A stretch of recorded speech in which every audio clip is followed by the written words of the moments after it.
పూర్వం అసలు మామూలుగా మహిళలకి మాత్రమే సమస్య ఉందని అనుకునేవారు. అంటే పిల్లలు పుట్టేది గొడ్రాలని, అది రకరకాల మాటలు అనేవారు. బట్ మేల్ ఇన్ఫర్టిలిటీ ఫస్ట్ నుంచి ఉండిందండి? Ya, it's been always there, ఎప్పుడు ఉండేది. కాకపోతే మనకు ప్రెగ్నెన్సీ వచ్చేది, మనకు కనపడేది అమ్మాయికి పొట్ట పెరగటం, డెలివరీ అవటం అంతా ఇది ఫీమేల్ పార్ట్ కాబట్టి ప్రెగ్నెన్సీ రావట్లేదు, వీళ్ళకి ప్రాబ్లం ఉంది అనగానే ఆబ్వియస్లీ అందరూ ఫీమేల్సే అనుకుంటారు.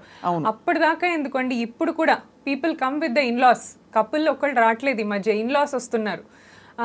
ఏదో ప్రాబ్లం ఉన్నట్టుందండి ఈ అమ్మాయికి చూడండి అంటారు. సో ఇన్లాస్ ఎక్కువ వచ్చి అమ్మాయిల గురించే కంప్లైంట్ చేస్తూ ఉంటారు అనమాట. సో మేము వచ్చి ఇద్దరికి టెస్ట్ చేస్తామండి. ఫస్ట్ అమ్మాయికి చూసి బాగుంది అంటే తర్వాత అబ్బాయికి చేయటం కాదు. వి ప్రొసీడ్ లైక్ కపుల్ లాగానే మనము స్టార్ట్ చేస్తాం investigating both of them at the same time. So ఇది ఏం చెప్తున్నానంటే అందరికీ కూడా ఎవరైనా ఫర్టిలిటీ ట్రీట్మెంట్ అప్రోచ్ అవ్వాలనుకున్నప్పుడు యాజ్ ఎ కపుల్ రండి, అట్ ఎ టైం మీరు స్టార్ట్ చేసుకోండి investigations. As soon as possible diagnosis వస్తే మనం ఇంకా త్వరగా ట్రీట్ చేయొచ్చు అనమాట. రైట్. అంటే మామూలుగా పురుషులకి చాలా simple, sperm count, quality of sperm, motility అన్ని చూసుకుంటారు. లేడీస్కి, విమెన్కి ఎలా మీరు ఏం టెస్ట్ చేస్తారు? ఎగ్ ప్రొడ్యూస్ అవుతుంది బట్ కన్సెప్షన్, ఫర్టిలైజేషన్ అవ్వట్లేదు, ఇంకోటి ఏదో అవ్వట్లేదు, లేకపోతే అయినా కూడా అది బయటకు వచ్చేస్తుంది, ఎక్టోపిక్ అవుతుంది, రకరకాల కండిషన్స్ ఉంటాయి. సో మీరు what test you do on a woman basically? So విమెన్లో ఇప్పుడు మేల్స్లో ఎలాగైతే మనం స్పర్మ్ అనాలిసిస్, స్పర్మ్ కౌంట్ చేస్తామో, విమెన్స్లో కూడా we see what are the reproductive organs in a women. It is a uterus and then ovaries and then the tubes. So ఇవన్నీ కరెక్ట్గా ఉన్నాయా విమెన్లో, ఇది చెక్ చేస్తాం. సో ఎగ్స్ ఎన్ని ఉన్నాయి విమెన్కి, because eggs is the first thing.